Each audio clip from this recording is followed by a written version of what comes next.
Поэтому в трудовом договоре прописывается на момент прохождения стажировки и все условия потом перехода полноценного работника. Өспүрүм балдар эмгекке тартылган учурда алардын укуктарын ким коргойт? Мыйзамда жашы жетилик балдардын укуктары кандай корголгон? Бул багытта бүгүн Талаш шаарындагы Раиса Рысакова атындагы номер 2 орто мектебинин жогорку класстарынын окуучулары үчүн тренинг өткөрүлдү. И какие вопросы рассматривать, и как раз разберем этот кейс, который Юля сейчас нам рассказала. Иш-чара Кыргызстан кесиптик бирликтер федерациясы жана Кыргыз Республикасынын президентинин администрациясынын балдар укугу боюнча ыйгарым укуктуу өкүлчүлүгү тарабынан уюштурулду. Башкы максат жаштардын, өспүрүмдөрдүн эмгек мыйзамдарын таанытуу, укуктук сабаттуулугун жогорулатуу, кызматкерлердин негизги укуктары жана милдеттери тууралуу маалымат берүү.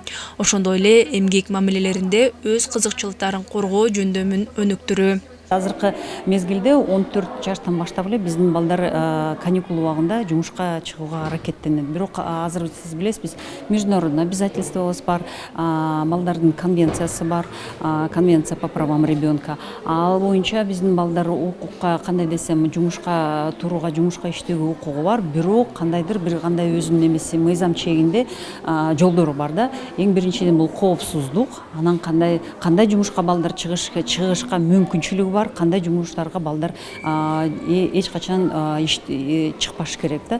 Бул балдар жөнүндө балдар менен маектешип, анан билим берүү сыяктуу, анан булар менен маектешип сураштырып, билеби булар өздөрүнүн укуктарын, өзүнүн жоопкерчилигин да сезе алабы деген ой менен келдик. Жана мындан сырткары балдардын кандай маектешип, кандай көйгөй маселелери бар, деги эле мындай ой пикирлерин билүү менен келдик да.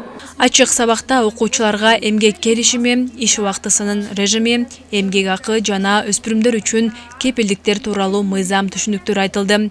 Өзгөчө өспүрүмдөрдүн ишке орноштууудагы укуктарына жана эмгек укуктарын коргоо механизмдери тууралуу кенен маалымат берилди.